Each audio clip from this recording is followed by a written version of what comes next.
కాళేశ్వరం భగీరథ పథకాల్లో భారీ స్కామ్ జరిగిందట. కమిషన్ల కోసమే బీఆర్ఎస్ సర్కార్ భారీ కట్టడాలు చేపట్టింది. ఏమాయ మరి కేసు ఏమాయ విచారణ ఏమాయ ఎక్కడ వాయే?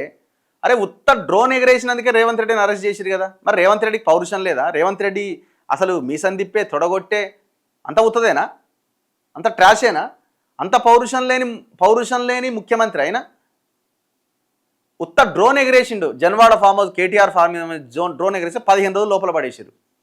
అసెంబ్లీలకు నిలబడి పెద్ద పెద్ద బల్లులు ఉన్నాయి, నన్ను ఒంటరిగా పెట్టిర్రు, నేను నీ పండుకుంటే తలకాయ కాళ్ళు కూడా సరిగ్గా పట్టలేని ఇట్లా వంగి పండుకోవాల్సిన పరిస్థితి వచ్చింది, నా మీద 4 బల్లులు తిరుగుతున్నాయి.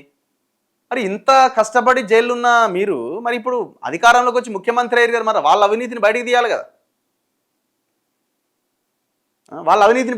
ఇప్పుడేమంటుండు? వాటాలు అంతా పంచుకొని ఆయన జైలు ఉన్నా ఒకటే, ఫామ్ హౌస్లు ఉన్నా ఒకటే అని మాట్లాడుతున్నాడు.